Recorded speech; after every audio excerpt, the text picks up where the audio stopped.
در کف دشت و صحرا، شهر قدیم بخارا، قصرهای پرشکوه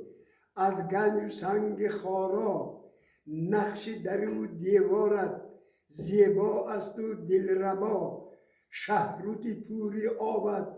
گویا کانی کهربا،